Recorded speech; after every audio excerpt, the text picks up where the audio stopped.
السلام علیکم یوٹیوب. مجھے امید ہے آج آپ کو میری یہ ویڈیو پسند آئے گی. اگر پسند آئے تو پلیز لائک کا بٹن دبائیں اور میرے چینل کو سبسکرائب کریں. Thank you. ترکی کے صوبے اناطولیہ میں ایک چھوٹا سا ٹاؤن ہوتا تھا مائرا. ٹاؤن کے لوگ یونانی عیسائی تھے. آبادی کے عین درمیان چھوٹا سا چرچ تھا. 4 صدی عیسوی میں اس چرچ میں سینٹ نیکولس نام کا ایک بشپ تھا. وہ دراز قد تھا، داڑھی لمبی اور سفید تھی اور وہ ہو کی آواز میں کہہ کے لگاتا تھا. بشپ بچوں میں بہت مشہور تھا. وہ سارا دن بچوں کے ساتھ کھیلتا رہتا تھا. کرسمس کے موقع پر وہ ایک دلچسپ کام کرتا تھا. وہ ٹافیاں، لکڑی کے کھلونے اور جوتے بناتا تھا، پیک کرتا تھا. یہ تحفے 24 اور 25 دسمبر کی درمیانی رات گاؤں کے مختلف درختوں پر باندھ آتا تھا. یہ پیکٹ غریب بچوں کے لیے کرسمس گفٹ ہوتے تھے. لوگ سینٹ نیکولس کو سانتا کہتے تھے. سانتا کے تحائف کی یہ روایت آہستہ آہستہ پوری عیسائی دنیا میں پھیل گئی. دنیا بھر کے چرچز نے بچوں کو سانتا کے تحفے دینا شروع کر دیے. لہٰذا آج کرسمس ٹری، سانتا کے تحائف، ابلتی ہوئی وائن اور ٹرکی کا گوشت، یہ چاروں کرسمس کا لازمی حصہ بن چکے ہیں. سانتا مائرا کے بچوں کو تحائف کی ایک سٹوری بھی سناتا تھا. اس کا کہنا تھا کہ قطب شمالی میں جہاں پر ہر وقت برفیں رہتی ہیں وہاں اصل سانتا رہتے ہیں. ان کی داڑھی سفید اور لمبی ہوتی ہے، سر پر سرخ پھندے والی سفید ٹوپی پہن رکھی ہوتی ہے اور وہ سرخ گاؤن میں ملبوس ہوتے ہیں. کمر پر سیاہ رنگ کی بیلٹ ہوتی ہے اور چمڑے کے بڑے بڑے سے جوتے پہن رکھے ہوتے ہیں. وہ اپنی ورکشاپ میں سارا سال بچوں کے لیے کھلونے بناتے ہیں اور پھر 24 دسمبر کی رات رینڈیئر پر بیٹھ کر مائر آتے ہیں اور بچوں کے لیے تحفے چھوڑ جاتے ہیں. سینٹ نیکولس بچوں کو خوش رکھنے کے لیے خود بھی سانتا بن جاتا تھا اور بچے کرسمس کے دن ان کے ساتھ کھیلتے تھے. سینٹ نیکولس کا انتقال ہو گیا تو اسے چرچ میں دفن کر دیا گیا. 1887 میں مائرا کو مسلمانوں نے فتح کر لیا. سینٹ نیکولس مشہور تھا، چنانچہ عیسائی تاجر اس کی ہڈیاں نکال کر لے گئے. اٹلی میں باری شہر میں چرچ بنایا گیا اور سینٹ نیکولس کی ہڈیاں وہاں دفن کر دی گئیں. ہڈیوں کا کچھ حصہ بعد ازاں وینس میں بھی شفٹ کر دیا گیا.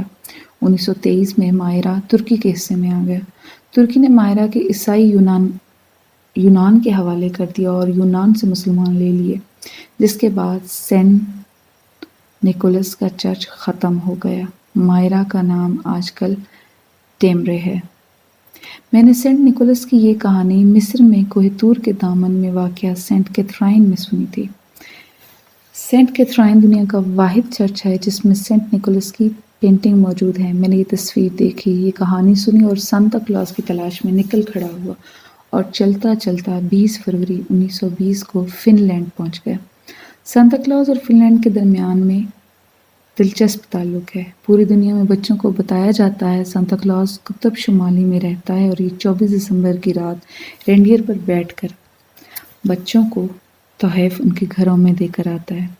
فن لینڈ کے بچے اس کہانی کو اصل سمجھتے تھے، چنانچہ یہ والدین سے سانتا کلاز کے گھر جانے کی ضد کرتے تھے.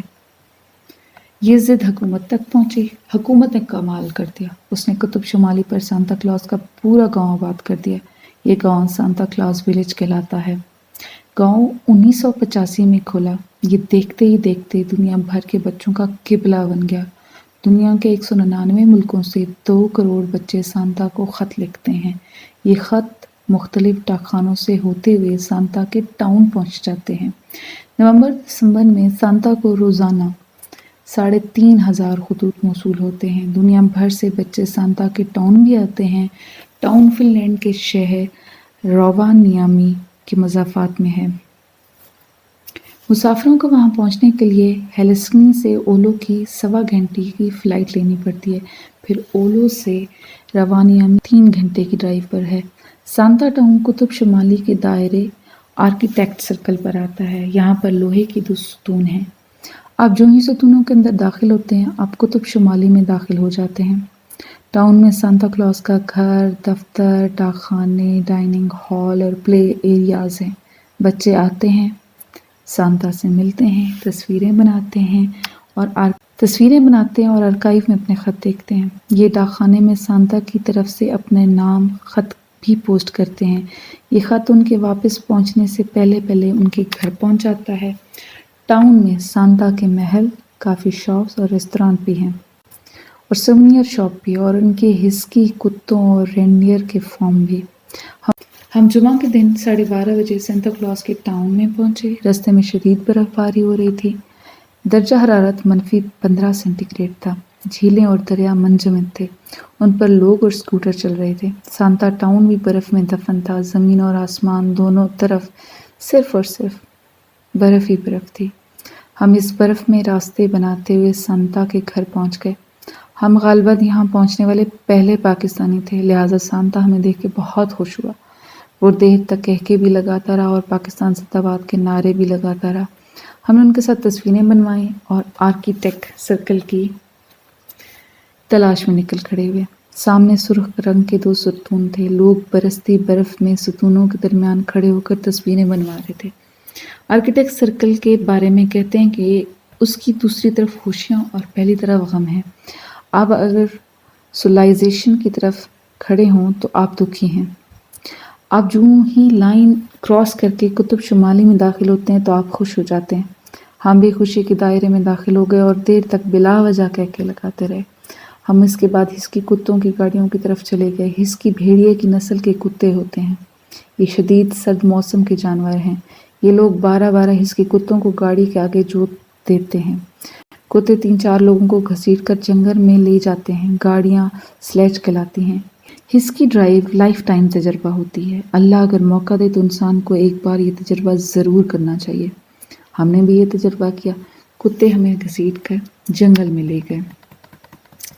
وہاں برف، کتوں کی آوازیں اور خوف کے سوا کچھ نہیں تھا۔ قطب شمالی کے لوگ کمزور کتوں کو آگے اور مضبوط کو پیچھے جوتتے ہیں۔ گاڑی کے ساتھ مضبوط کتے ہوتے ہیں اور آگے کمزور۔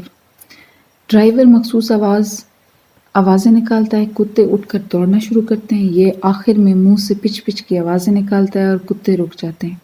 ٹاؤن میں 150 کتے اور 4 گاڑیاں تھیں۔ ہم ہسکی ڈرائیور کے بعد رینڈیئر کے فارم ہاؤس پر پہنچے، لیکن وہ ہمارے پہنچنے سے پہلے بند ہو چکا تھا، لہٰذا ہم رینڈیئر کی سواری نہ کر سکے۔ تاہم ہم نے جی بھر کے رینڈیئر دیکھ لیا۔ میں فن لینڈ سے رینڈیئر کی کھال بھی لے کر آیا ہوں۔ یہ میں انشاءاللہ اپنے ڈرائنگ روم میں بچھاؤں گا اور فن لینڈ کو یاد کروں گا۔ سانتا کلاز ولیج کی شام اداس اور ٹھنڈی تھی۔ پورا شہر برف میں دھبا ہوا تھا اور آسمان کے سرے کھل چکے تھے۔ آسمان سے دھڑا دھڑا برف برس رہی تھی۔ ہمیں چند فٹ کے فاصلے پر کھڑے لوگ بھی دکھائی نہیں دے رہے تھے۔ اس ماحول میں ہسکی کتوں کی آوازیں تھیں، رینڈیئر کی چنگھاڑیں اور سانتا کلاز کی ہو تھی۔ ہمارے سامنے تا حد نظر روئی بچھی ہوئی تھی اور ہم لانگ شوز پہن کر اس روئی پر چل رہے تھے۔ ہمارے پاؤں کے نیچے برف کی چڑ چڑ تھی، فضا میں سکوت تھا۔ اس سکوت میں ہسکی کتوں کی آوازیں آلودہ کر رہی تھیں اور ہسکیز کی آوازوں کے درمیان بچوں کی کلکاریاں تھیں۔ یہ سانتا کلاز کو دیکھ کر بے اختیار کلکاری بھرتے تھے اور دوڑ کر اس کی گود میں چڑھ جاتے تھے۔ ہم سانتا کے قلعوں کے درمیان کھڑے تھے۔ بچے اور سانتا قلعے میں تھے، لیکن ان کی آوازیں ہمارے کانوں میں گونج رہی تھیں۔ یہ آوازیں کہاں سے آ رہی تھیں؟ میں نے برف میں رک کر اپنے آپ سے پوچھا۔ میرے رکنے کے ساتھ ہی ساری آوازیں تھم گئیں۔ مجھے پتہ چلا یہ آوازیں باہر نہیں ہیں، یہ میرے اندر ہیں۔ میرے اندر کا ابھی کلکاریاں بھر رہا تھا۔ وہ مسلمان ہونے کے باوجود سانتا کو دیکھ کر خوش ہو رہا تھا۔ وہ بھی کہکے لگا رہا تھا اور وہ بھی تحائف کے لالچ میں بار بار سانتا کلاز کے گھر کی طرف دیکھ رہا تھا۔ بچے بہرحال بچے ہوتے ہیں، وہ عیسائی ہوں یا مسلمان ہوں، یا وہ 5 سال کے ہوں یا وہ 50 سال کے ہوں۔